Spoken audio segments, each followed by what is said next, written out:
रहा, हम दोनों ने पहले से ही सोचा था कि एक ही घर में शादी करेंगे। वही तो, जब इतनी गहरी दोस्ती है तो हम कैसे अलग हो सकते हैं। अच्छा ठीक है, तुम भी शादी की तैयारी करो, मैं भी यहाँ पर तुम्हारे आने की तैयारी करती हूँ, बाद में बात करेंगे। इतना कहकर सीमा कॉल कट कर देती है और कॉल कट करते ही उसका मुंह बन जाता है। तुम्हें क्या लगता है कि मैं तुम्हारी खुशी के लिए इस घर में शादी करवा कर ला रही हूँ? अरे अगर मुझे तेरे साथ रखना होता तो पहले ही अपने देवर से शादी करवा देती। एक बार शादी करके आ तो सही, तब पता चलेगा कि असली क्या खेल है। सीमा का असली चेहरा कुछ और ही था। उसने पायल के सामने अलग तरीके से बात की और अकेले में कुछ और ही गहरा राज छुपा रही थी। जल्दी ही सीमा के गहरे राज का पर्दा उठने वाला है। फिलहाल आगे बढ़ते हैं। यहाँ दोनों घरों में शादी की तैयारी धूमधाम से चल रही है। मुझे अच्छा लग रहा है बेटा कि तुम सीमा के ही ससुराल में जा रही हो। तुम दोनों बचपन की सहेली हो और हमेशा साथ पली बड़ी हो, इसलिए हमें तुम्हारी चिंता थोड़ी कम है। हाँ बेटी बिल्कुल। अब सीमा के ससुराल वालों को उसके घर वाले भी अच्छे से जानते हैं और फिर वहाँ पर तुम्हारा साथ देने के लिए तुम्हारी सबसे अच्छी सहेली भी तो होगी। इस तरह शादी का दिन नजदीक आ जाता है और पूरे रीति रिवाजों के साथ दोनों की शादी हो जाती है और शादी के बाद उनका गृह प्रवेश करवाया जाता है। पायल गृह प्रवेश करके घर के अंदर आती है। घर में आने के बाद कुछ रस्में की जाती है। चलो अच्छा है कि सब कुछ सुख शांति से हो गया। मुझे तो बहुत खुशी हो रही है पायल तुम्हारे इस घर में आने की। हाँ भाभी, आपकी खुशी तो अलग से ही झलक रही है। एक तरफ सब खुश थे लेकिन शांति के चेहरे पर एक मायूसी थी और उसे कोई चिंता सता रही थी। रोहन और पायल अपने कमरे में चले जाते हैं। वहीं दूसरी तरफ शांति सीमा से कहती है। क्या तुम्हें लगता है कि तुमने बिल्कुल सही किया है सीमा? हाँ मम्मी जी, इसमें क्या परेशानी है, सब ठीक तो है। इतना कहकर सीमा भी अपने कमरे में चली जाती है। अच्छा, क्या आपने फ्लैट देख लिया है? हाँ, देख रहा हूँ। वैसे मैं सोच रहा हूँ कि क्यों ना हम बाकी सबको भी अपने साथ ही ले चलें। अभी नहीं, पहले हमें वहाँ खुद जाकर देखना चाहिए। अभी रोहन की शादी हुई है, पहले उसे सब जिम्मेदारी लेने दीजिए, बस बाद में देखेंगे। हाँ ठीक है, तुम्हारी बात भी बिल्कुल सही है। उसके बाद सब सो जाती है और अगले दिन सुबह उठकर पायल सबके लिए पहली रसोई करती है। वो सबसे पहले सभी के लिए आटे का हलवा बनाती है। चूल्हा जलाकर उस पर कढ़ाई रखने के बाद वो आटे को घी में थोड़ा सा भून लेती है और उसको अच्छे से भून कर उसमें थोड़ी सी चीनी और पानी डालकर उसे अच्छे से मिक्स करके पकाने के बाद सबको खाने के लिए देती है। भाभी, हलवा तो आपने सच में बहुत ही स्वादिष्ट बनाया है। हाँ बहू, तेरे हाथों में तो एक अलग ही स्वाद है। हलवा वाकई बहुत स्वादिष्ट बना है। उसके बाद पायल सबके लिए खाना बनाने जाती है। वो सभी के लिए मीठे मीठे पेठे की सब्जी और साथ में आलू की भुजिया और गर्मा गर्म पूरी बनाती है। जब सभी हलवे के साथ ये सब खाते हैं तो सबको खाना बहुत स्वादिष्ट लगता है। सबसे पहले हमने सिर्फ मुंह मीठा करने के लिए हलवा खाया, तो ये बहुत ही स्वादिष्ट लगा। और अब बाकी के खाने के साथ खा रहे हैं तो टेस्ट और दुगना लग रहा है। सच में बहू, तू तो बिल्कुल अन्नपूर्णा है। हाँ, खाना बहुत स्वाद। इस तरह सभी को पायल की तारीफ करते हुए देखकर सीमा अंदर ही अंदर जल भुनकर राख होने लगी। इसी वजह से मैं इसकी शादी अपने देवर से नहीं करवाना चाह रही थी। जब देखो बस महान बनती रहती है। थोड़ी देर बाद जब मुंह दिखाई की रस्म होती है तो चांदी की कुछ खास पड़ोसन वहां पर आती है। पायल उनके पैर छूती है और पड़ोसने पायल को देखकर उसे तोहफे देती है और कहती है। सच में शांति मानना पड़ेगा, छोटी बहू तो हीरा है हीरा। कितने सुंदर और साथ में संस्कार भी है। हाँ, हमें तो तुम्हारी छोटी बहू देखकर बहुत ही खुशी हो रही है। हमें तुम्हारी छोटी बहू बहुत अच्छी लगी। अब ये सब सुनकर जो सीमा को जलने की कसर थोड़ी बहुत बची थी वो बची कुची कसर भी अब पूरी हो जाती है। जहाँ देखो बस हर कोई इसी की तारीफ करता रहता है, इसलिए मैं नहीं चाहती कि कभी भी इसके साथ मैं सेम घर में रहूं, क्योंकि जब भी देखो हर जगह सबका ध्यान अपनी तरफ खींचने में लगी रहती है। इस तरह दिन बीत जाते हैं। एक दिन जब पायल और सीमा दोनों साथ में बैठकर खाना बना रही थी। कितनी ज़्यादा गर्मी हो रही है। गर्मी तो अब बस बढ़ती जा रही है। इस गर्मी की वजह से तो हम बहुत परेशान हो जाएंगे।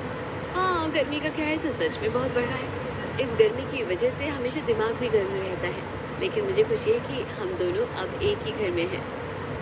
पायल को तो खुशी हो रही थी लेकिन अभी वो नहीं जानती थी कि एक मुसीबत उसका इंतजार कर रही है। 2 दिन बाद घर के बाहर एक टेम्पो आता है और उसके अंदर घर का मेन सामान लोड हो रहा है। अरे अरे, ये पुराना कूलर नहीं, वो नया कूलर रख दो। जी ठीक है। सीमा सारा सामान टेम्पो में लोड करवा लेती है। मुझे बिल्कुल अच्छा नहीं लग रहा सीमा कि तुम यहाँ से जा रही हो। मैं तो बल्कि हमेशा साथ रहना चाहती हूँ। हे भगवान! ये कितना बोलती रहती है, बिल्कुल हाथ मुँह धोकर पीछे पड़ जाती है। बस जल्दी से यहाँ से जाऊँ तो पीछा छूटे इससे मेरा। हाँ, बिल्कुल, अगर सब साथ रहते हैं तो ज़्यादा अच्छा होता है। मम्मी जी, आप तो अच्छे से जानती हैं कि हम यहाँ से जाकर खुश नहीं हैं, लेकिन अब इनकी नौकरी इतनी दूर हो गई है, इसी वजह से जाना तो पड़ेगा ही। इतना कहकर सीमा वहाँ से चली जाती है और अब घर में कम सदस्य रह जाते हैं। लेकिन अब पायल के लिए सिर्फ यही एक परेशानी नहीं थी, उसके लिए बल्कि एक और बड़ी चुनौती थी। आज दोपहर में फिर से रोहन जॉब से घर वापस आता है तो कमरे में कपड़े बदलकर बिस्तर पर लेटा था तब पायल वहाँ जाती है। आज आप ऑफिस से जल्दी घर आ गए? क्या आप हाफ डे लेकर आए हैं? अरे मुझे हाफ डे लेने की क्या जरूरत है, मैं तो सीधा नौकरी छोड़कर आया हूँ। ये बात सुनते ही पायल के पांव तले जमीन खिसक जाती है और वो परेशान होकर कहती है, क्या कहा? आपने नौकरी छोड़ दी? लेकिन आपने ऐसा क्यों किया? आपने इस एक हफ्ते के अंदर ये दूसरी नौकरी छोड़ी है।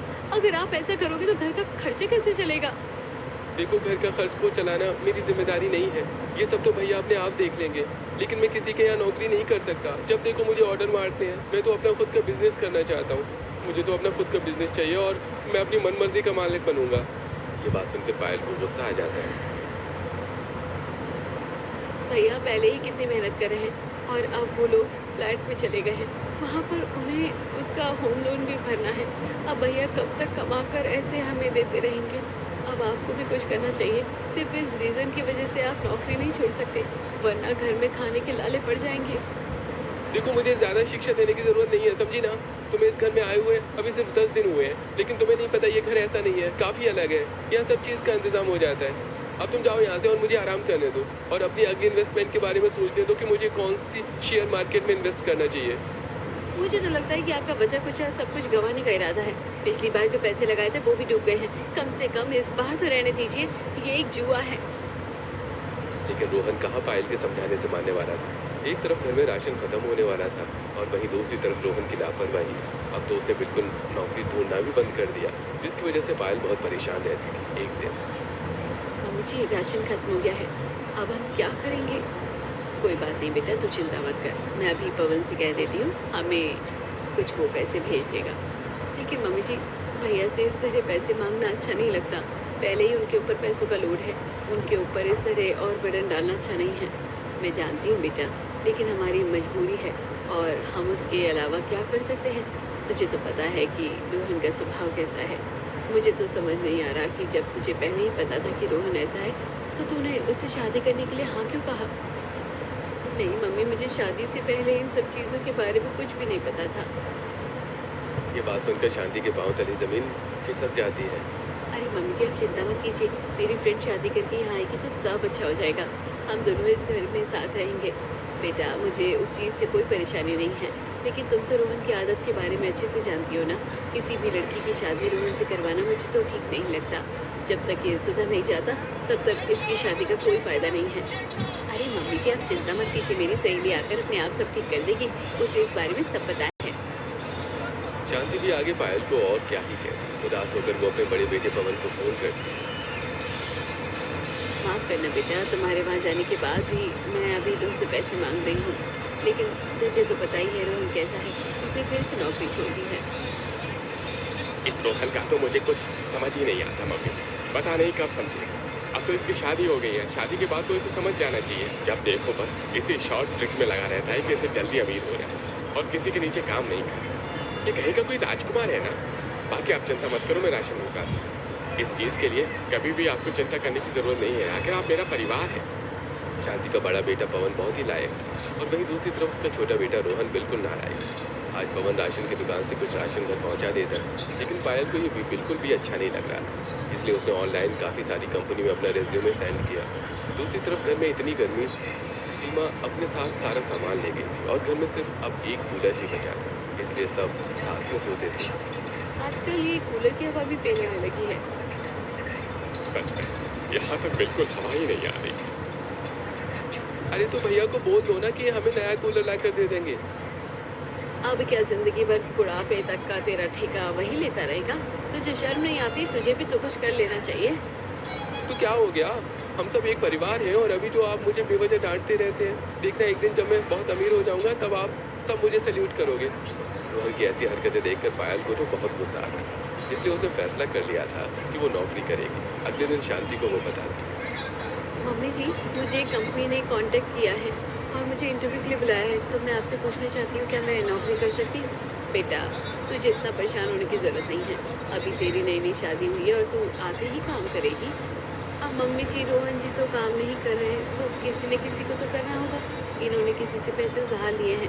कल उस आदमी का भी इनके पास फ़ोन आया था, इसलिए मुझे लगता है कि किसी एक को तो काम करना ज़रूरी ही है। शांति को भी मजबूरन न चाहते हुए भी हाँ करना पड़ता है और अब पायल इंटरव्यू के लिए जाती है। देखिए, आपकी नॉलेज तो बहुत अच्छी है। यानी आपने पहले 1 साल कंपनी में काम किया, लेकिन उसके बाद गैप क्यों आ गया? दरअसल उसके बाद मेरी शादी फिक्स हो गई थी और कुछ समय के लिए मुझे जॉब से गैप लेने को बोल दिया गया। ठीक है।